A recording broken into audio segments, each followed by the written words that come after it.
조갑제 TV 시청자 여러분 안녕하십니까? 2021년 7월 4일 오후 4시 25분입니다.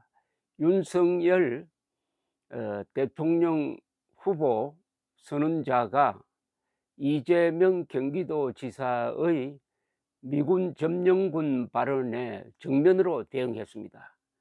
오늘 페이스북에 이재명뿐 아니라 이재명, 김원웅 그리고 문재인 세 사람을 정면으로 공격하면서 반대한민국적 역사관을 비판했습니다. 이것은 정면 비판입니다.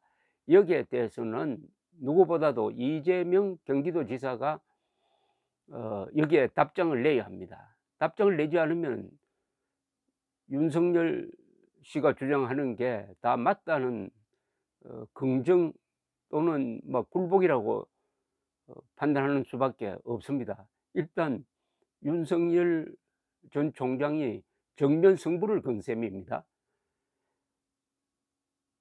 읽어드리면서 제가 해설을 좀 곁들이겠습니다. 오늘 저를 포함해 많은 국민들께서 큰 충격을 받고 있습니다. 국광복회장의 미군은 점령군, 소련군은 해방군이라는 황당무계한 망언을 집권 세력의 차기 유력 후보 이재명 지사도 이어받았습니다. 대한민국은 친일 세력들과 미 점령군의 합작품으로 탄생했다. 온 국민의 귀를 의심하게 하는 주장입니다. 이에 대해 국정 최고 책임자인 대통령이나 청와대가 어떠한 입장 표명도 없다는 것이 더 큰 충격입니다.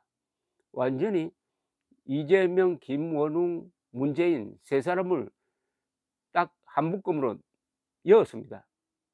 한 묶음으로 넣었습니다. 묶어버리고 말았습니다.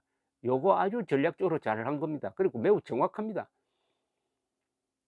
문 대통령은 공적인 위치에 있으니까 말을 조심해서 그렇지 이 사람이 하고 싶은 이야기를 김원웅과 이재명이 대신해 주는 겁니다. 똑같은 역사관, 똑같은 대한민국 부정, 똑같은 북한 노동당 정권에 대한 굴종, 그리고 미국에 대한 원한 품고 있는 세 사람 아닙니까? 맞습니까? 그게 정책으로 다 나오잖아요. 정책으로 나오는 걸 보면 그 뿌리를 알 수가 있습니다. 정책이 꽃이라면 이념은 뿌리인 것입니다. 계속해서 윤석열 총장은 이렇게 주장합니다. 윤석열 전 총장, 그들은 대한민국이 수치스럽고 더러운 탄생의 비밀을 안고 있는 것처럼 말합니다. 국정을 장악하고 역사를 왜곡하며 다음 정권까지 노리고 있는 당신들은 지금 무엇을 지향하고 누구를 대표하고 있는 것입니까? 6.25 전쟁 당시 희생된 수만 명의 미군과 유엔군은 점령지를 지키기 위해서 불의한 전쟁에 동원된 사람들입니까? 죽고 다친 수많은 국군 장병과 일반 국민들은 친일파와 미국의 이익을 위해 싸웠습니까? 대한민국의 정통성을 부정하고 역사의 단편만을 부각하여 맥락을 무시하는 세력은 국민들의 성취에 기생하는 것에 그치지 않습니다. 권위주의 정권을 청산하고 민주화를 달성한 국민들과 뒤섞여 더 열심히 싸운 민주투사로 둔갑했습니다. 대한민국을 잘못된 이름을 추종하는 국가로 탈갑바꿈시키려 합니다. 국가 정체성과 정통성을 바꿔치기 한다는 거죠. 그것이 뭐냐? 바로 국정원의 원훈석을 김일성주의자 신영복이 쓴 글로 바꾼 거, 이게 바로 대한민국의 영혼을 김일성주의로 바꿔치기 하려는 거대한 음모가 지금 벌어지고 있고, 그게 바로 이재명의, 김원웅의 이런 망언으로 돌출하고 있다, 이렇게 봐야 되는 것 아닐까요? 정확하게 집었습니다. 윤석열 총장의 수준 높은 비판입니다. 이거는 시장을 부정하는 주택정책과 소주성 정책 등 모두 잘못된 이름에 취해 나온 것들입니다. 이런 황당한 시도는 집권 세력을 넘어 학교 현장에서도 펼쳐지고 있습니다. 아까 말씀드렸듯이 문재인의 이상한 정책, 탈원전부터 소주성 정책 등등 이런 게 다 반대한민국적 이념에 뿌리를 두고 있다, 이런 정확한 지적입니다. 역시 윤석열은 스케일이 큽니다.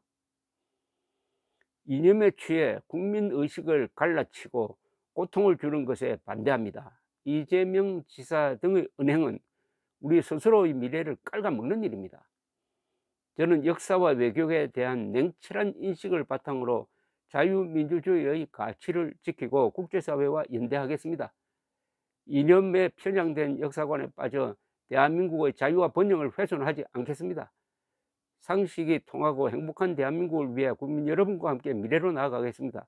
상식을 파괴하는 세력이 더 이상 국민을 고통에 몰아넣지 못하도록 하겠습니다.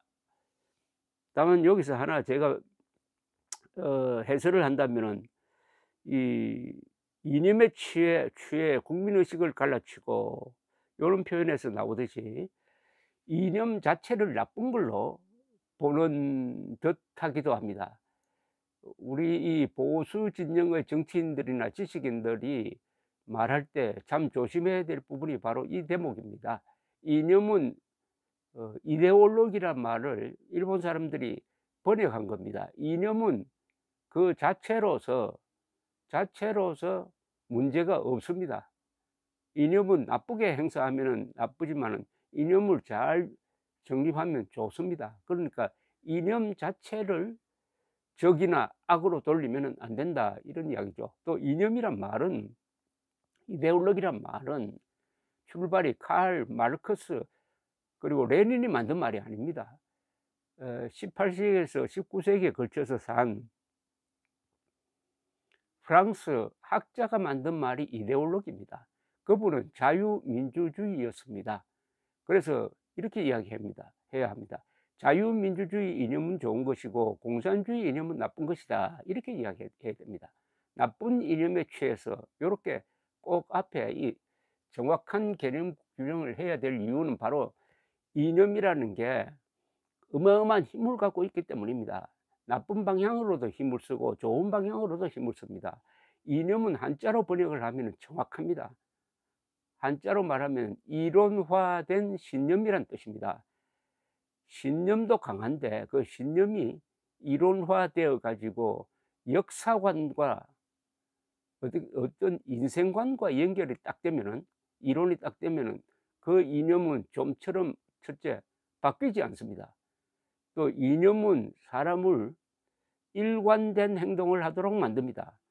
이념을 가진 사람들이 여러 사람이 모이면은 그게 이념 결사체가 됩니다. 정당이 되는 거죠. 넓게 보면 국가가 되는 겁니다. 대한민국도 이념 결사체입니다. 자유민주주의 이념 결사체입니다. 북한은 공산주의에서 빠져나온 아주 저질 광신주의로서의 주체사상 이념 결사체입니다. 어쨌든 이념으로 뭉치면 강합니다. 또 이념은 한국에서는 전략입니다. 이념을 공유하는 사람들은 무슨 행동을 하더라도 같은 방향으로 움직이게 되어 있습니다. 지속성이 있습니다. 그리고 불굴의 용기를 주는 게 이념입니다. 그래서 우리는 좋은 이념인 반공 자유민주주의로 무장을 해야 됩니다. 그러니까 이념 그 자체를 나쁘다고 하면은 우리가 논리적 모순에 빠진다는 것을 지적하고 싶습니다. 어찌하였든 윤석열 전 총장의 이재명 지사에 대한 정면 승부에 이재명 지사가 어떤 반응을 보일지 잠옷 주목되는 바입니다. 감사합니다.